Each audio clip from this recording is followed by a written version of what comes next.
asalaamaaleykum waa Wakaam maa ngi tudd Alioune Sow nekk le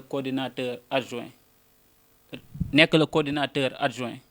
République des valeurs fii si Wakaam sama góos maa ngi fi am Adams Malick Ndoye moom mi nga xam ne moo nekkoon mandataire République des valeurs si élection yi sama droite maa ngi fi am Cheikh Omar Ndaw moom mi bokk cellule des cadres République des valeurs au niveau national tey nag woote bi dañoo gis ne ki nga xam ne moo nekkoon candidat République des valeurs en l'occurrence Séga Diagne def déclaration de soutien à un candidat loolu nag bi mu koy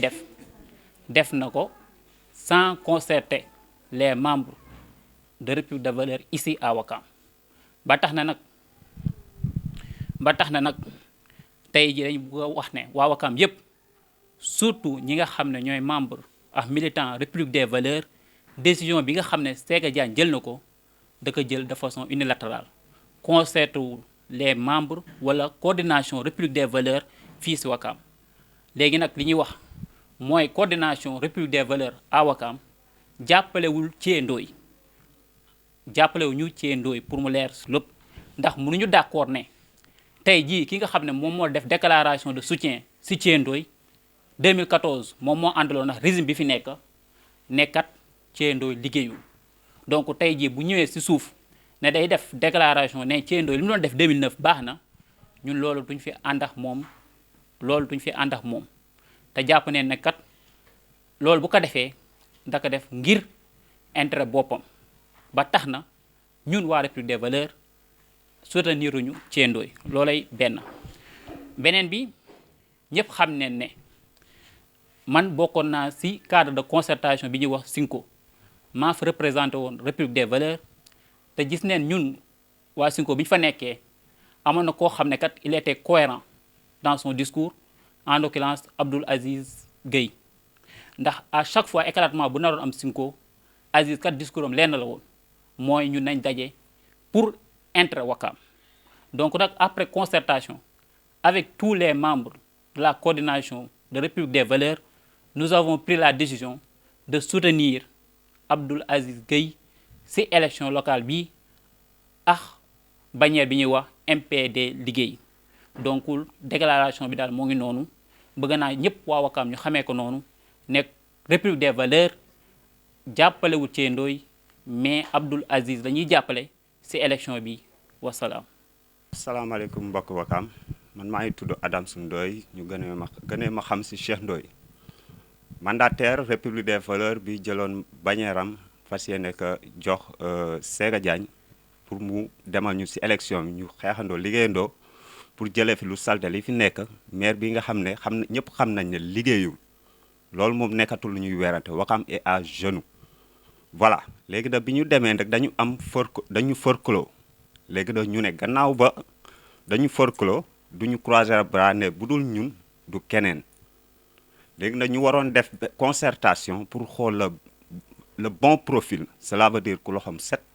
ku am jaar-jaar bu baax ku am yéene ci Wakaam di ci def alalam voilà léegi nag suñu jógee ci foofu dañuy xool koo xam te ne populaire na te Wakaam dañ ko naw ku ñu réclamer léegi nag bi ñu defee casting bi yëpp xool depuis lors ñu ngi toog di xool voilà léegi nag bi ñu xoolee à chaque fois que bu ñu xoolee ñaari critères yooyu dinañ gis ne Aziz Gueye coalition 2012 MPD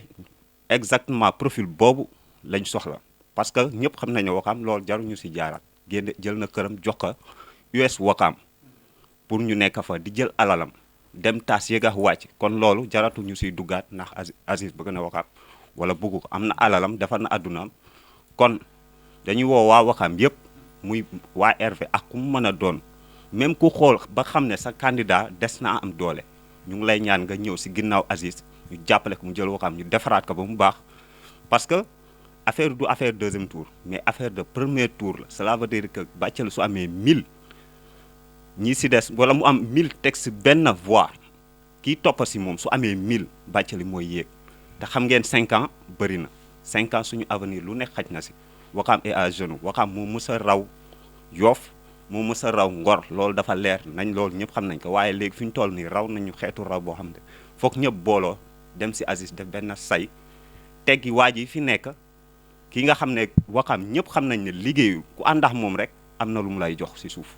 loolu moom daf ñu leer loolu defee naa ku mu mën a doon biir Wakaam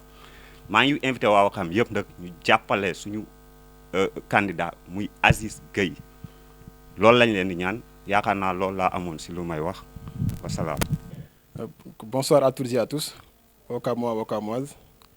Je voudrais tout d'abord féliciter mes camarades de la coalition République des Valeurs Réewum Ngor et leur dire que vous avez le soutien de l'ensemble des membres du comité directeur de la coalition République des Valeurs Réewum Ngor sur la décision que vous avez prise en toute concertation, mais également en toute unanimité. Alors, il s'est trouvé qu'il y avait eu un problème par rapport à la candidature de la coalition République des Valeurs Réewum Ngor. Alors, durant tout ce temps, les responsables légaux, je dis bien les responsables légaux du parti ici à Ouakam, se sont concertés avec le bureau national et sur ce, ils ont accepté de soutenir le candidat Aziz 2023 sans aucune condition. Donc ça aussi c'est apprécié sans aucune condition. Juste qu'il se retrouve au niveau du programme que ce dernier a établi à Ouakam. Et donc, connaissant les bases sur lesquelles la République des Valeurs marche, donc on ne peut que s'allier avec une coalition sur la base d'un programme solide et fiable. Durant tout ce temps, on a vu que Ouakam n'avançait pas. La gestion était plus ou moins nébuleuse. Il y a beaucoup de points que les Ouakamois réclament.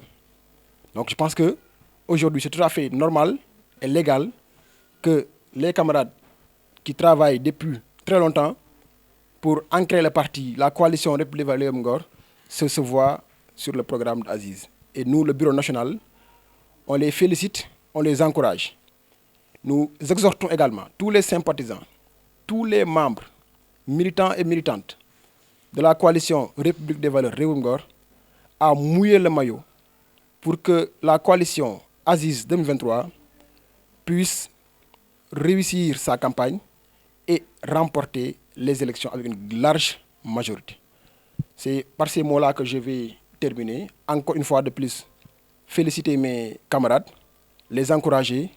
et leur dire qu'ils ont notre soutien et on fera tout, Inch'Allah, pour que cette décision ne soit pas dans les jours à venir une décision à regretter ou du genre. Donc je félicite encore les camarades, j'encourage le candidat Aziz et je lance un appel aussi aux Wakamois, surtout aux jeunes, de sortir. C'est à eux de se battre. C'est à eux de montrer que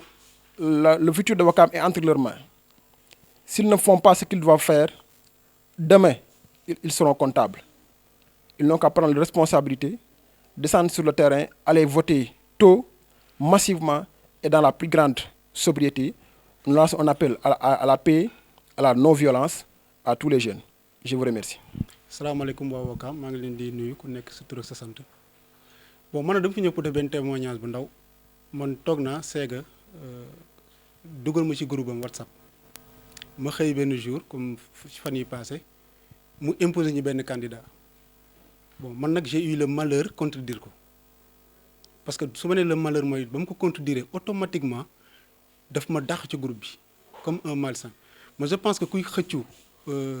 jiite da nga war am ouverture d'esprit